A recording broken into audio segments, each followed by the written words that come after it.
Halo Lola, halo, halo, salam jumpa di channel Bunda Woro.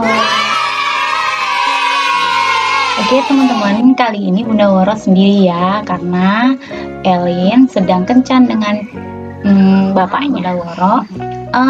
Mau langsung aja nih, kali ini Bunda Woro juga akan mengadakan peragaan. Tidak ada prakarya, tapi kita akan mengadakan peragaan ya. Teman-teman, hari ini Bunda Woro akan memaparkan dari cerita kitab suci dari Injil Markus bab 10 ayat 35 sampai 45. Judulnya adalah, bentar ya, Bunda Woro lihat contekan dulu. Anak manusia datang untuk melayani dan untuk memberikan nyawanya sebagai tebusan bagi banyak orang. Teman-teman, Woro akan bantu kamu untuk memahami bacaan kita kali ini ya.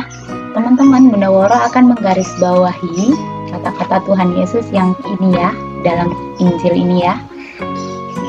Barang siapa ingin menjadi besar di antara kamu, hendaklah ia menjadi pelayanmu.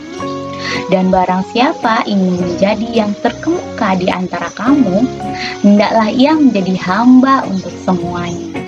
Nah, teman-teman, kamu pasti sering ya dengar ungkapan seperti ini. Jadi teman-teman, gini loh, Bunda Woro mau ceritain perumpamaan kalau kamu misalnya ditunjuk oleh gurumu menjadi ketua kelas ya.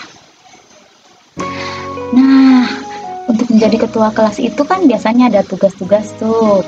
Kalau Bunda Woro dulu yang jadi ketua kelas itu adalah memastikan yang piket pada hari itu bekerja sesuai dengan tugasnya teman-teman, dan mengatur teman-temannya untuk tetap tertib di dalam kelas saat belajar mengajar ya. Nah, untuk melaksanakan semua tugas itu, seorang pemimpin itu harus bekerja sama dengan semua anggotanya ya kan? Semua anak buahnya. Anggap saja teman-teman sekelasnya itu yang dipimpin oleh ketua kelas itu adalah anak buahnya ya. Dan dia harus membuat anak buahnya itu bekerja sama sehingga kelas menjadi terlihat tertib sesuai dengan keinginan dan tujuan semuanya. Tujuan bu guru menunjuk dia sebagai ketua kelas, tujuan dia sebagai ketua kelas melaksanakan tugasnya menjadi ketua kelas sehingga semuanya berjalan dengan baik gitu ya.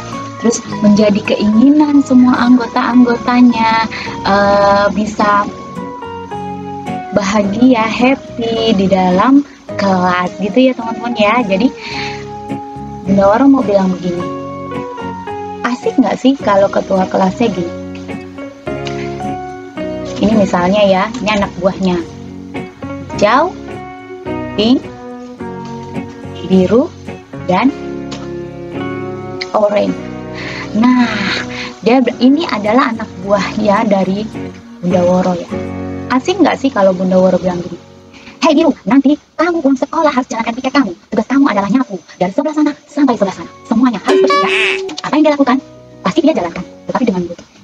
Orang Bunda Woro ini sukanya lembut aja. Lihat, memang sih kelihatan dia melaksanakan tugas, tapi lihat, masih ada kekosongan di sebelah sini dan sebelah sini. Lagi ya, nih. Ini diumpamakan kelasnya akan terlihat bagus kalau semua ini penuh terisi rapat, semuanya nggak ada ruang kosong ya. Oke, terus Bunda Woro bilang gini, Bunda Woro kelas, hei hijau, nanti kamu adalah tugasnya mengatur meja. Mejanya itu harus rapi ya. Dari sebelah sana sampai sebelah sini itu harus lurus. Kalau nggak lurus, nanti aku dimarahin sama guru. Jadi kamu harus lakukan tugas dengan baik ya. Ya, dia aku. Baiklah Bunda Woro. Ya, sudah. Terlihat dia melakukan tugas teman-teman. Seperti lihat, di sini ada ruang kosong ya, masih ada kosong-kosong di bolong-bolong ya kan. Lagi, hey Oren, nanti kamu adalah tugasmu mengangkat semua kursi. Setelah pulang sekolah itu kan kursinya dinaikin ke atas ya teman-teman. Kalau Bunda Woro zaman dulu nih ada piket ya. Kalau yang sekarang sih enggak. Tapi Bunda Woro dulu nih kalau jadi ketua kelas nih kayak gini. Hey Oren, nanti kamu tugasnya adalah mengangkat semua kursi, kamu letakkan di atas meja. Tugas piketmu hari ini itu ya, kamu harus lakukan loh. Awas ya, hati-hati ya, jangan ada yang enggak ditaruh di atas meja. Yang rapi ya kerjanya ya, oke? Ya. Ih, suka yang buru-buru aja. Mana aku cuma sendiri nggak dikasih teman. Dia lakukan. Tapi dia lakukan sama Bunda Woro. Karena cuma nyuruh dia sendiri gitu, nggak kasih teman dan Woro juga nggak nolongin dia gitu ya. Nah lagi, nanti kamu tugasnya adalah menulis papan absen. Di situ kan ada papannya absen kecil tuh, itu kamu tulis. siapa yang hari ini nggak masuk sekolah. Lalu kamu tulis di bawahnya, yang masuk berapa, yang tidak masuk berapa. Kalau ada yang tidak masuk, kamu tulis namanya di situ. Ya, nanti kamu ambil sendiri itu spidolnya, dilacik gitu. Dia bilang, oke baiklah Bunda Woro, tapi di dalam hatinya, Bunda Woro ini bukannya bantuin aku nyuruh doang tiap hari kayak gitu. Kelas memang terlihat tertib ya, tetapi semua dari anggota kelas ini merasa Bunda Woro itu pemimpin yang main suruh aja ya.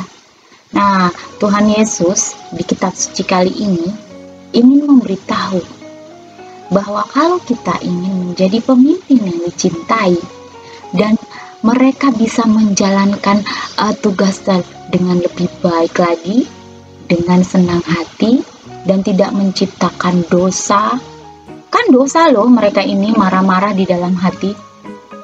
Kadang-kadang ngatain Bunda Woro, Bunda Woro mamanya bilangnya nyuruh-nyuruh aja.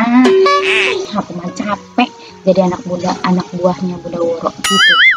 Nah, tapi kalau jadi pemimpin yang baik hati, yang misalnya ya, contohnya tadi yang biru ini, hai biru, kamu nanti tugasnya nyapu ya, nyapu dari sebelah sana sampai sebelah sana. Tapi yang sebelah sana sudah aku sapu loh tadi, jadi kamu terusin ya dari tengah sampai ke sana. Dia seneng loh, wow aku udah dibantuin loh, keren banget, besok aku kerjain lah tugasku karena dia happy. Lihat.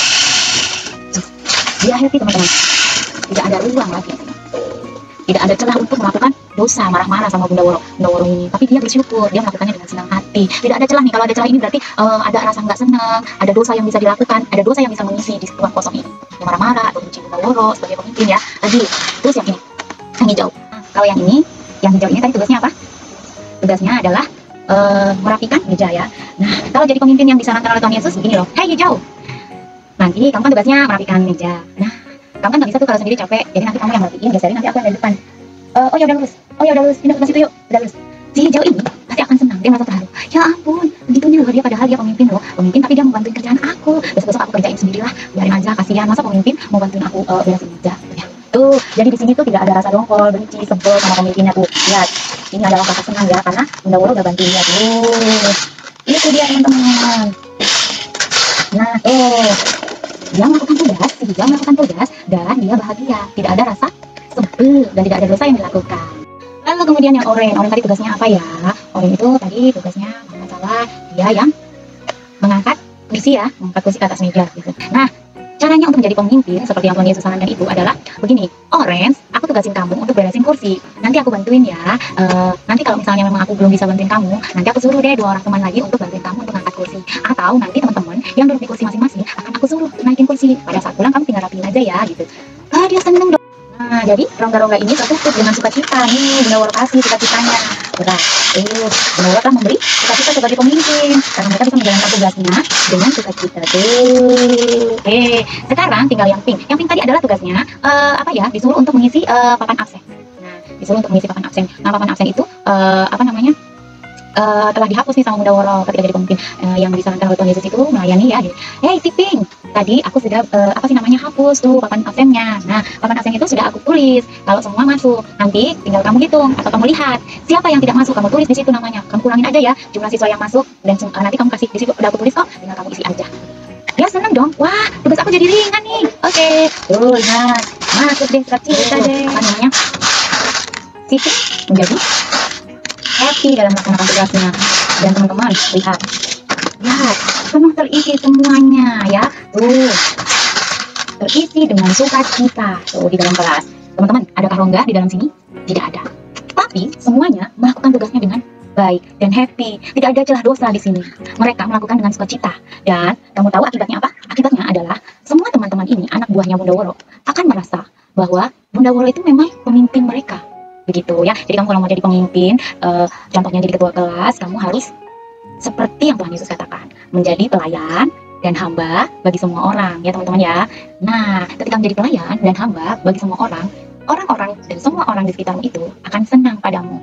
Dan mereka tidak hanya menganggapmu sebagai pemimpin atas tugas-tugas mereka, tetapi juga pemimpin di hati mereka. Mereka sayang padamu, seperti itu ya teman-teman. Selain itu, teman-teman juga bisa membuat orang lain bersukacita dalam menjalankan tugas. Ketika orang lain menjalankan tugas dengan sukacita, hasilnya luar biasa loh teman-teman. Hasilnya luar biasa dibanding dengan bekerja di bawah tekanan, tanpa dukungan, tanpa happy ya. Oke teman-teman.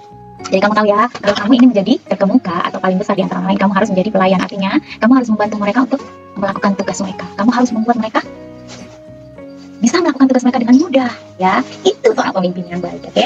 Oke teman-teman, seperti itu ya pemahamannya bacaan kita kitab suci kita kali ini. Nah, Bunda Woro mau kamu jadi pemimpin yang baik, jadi orang yang berpengaruh yang baik, yang menyenangkan hati orang lain, yang juga membuat orang lain melakukan tugasnya dengan happy, supaya tidak ada dosa yang terjadi pada saat mereka melakukan tugas, dan kamu akan menjadi pemimpin di hati mereka dan pemimpin di saat mereka melakukan tugas. Itu ya teman-teman. Oke, kali ini Bunda Woro sudahi dulu ceritanya. Sampai jumpa di konten Bunda Woro selanjutnya. Ingat, tetap jadi anak yang baik ya. Sekarang apa ya aksi nyatanya? Aksi nyatanya adalah kamu membantu temanmu pada saat melakukan tugasnya, ya. Coba ya, itu belajar ya untuk menjadi pemimpin pada saat nanti kamu membantu temanmu untuk melakukan tugasnya. Entah itu tugasnya itu misalnya dia sedang membersihkan halaman, kamu bantu ambil plastiknya untuk masukkan sampahnya gitu. Kalau temanmu lagi nyapu, kamu ambil serokannya gitu ya. Kalau misalnya mamamu nih, tidak hanya temanmu ya, misalnya mamamu sedang cuci piring, kamu boleh bantu ambil sabunnya gitu ya. Oke, teman-teman, seperti itu ya. Sampai jumpa di konten selanjutnya. Jangan lupa di like, subscribe, komen, dan share. Bye bye. Dengan itu,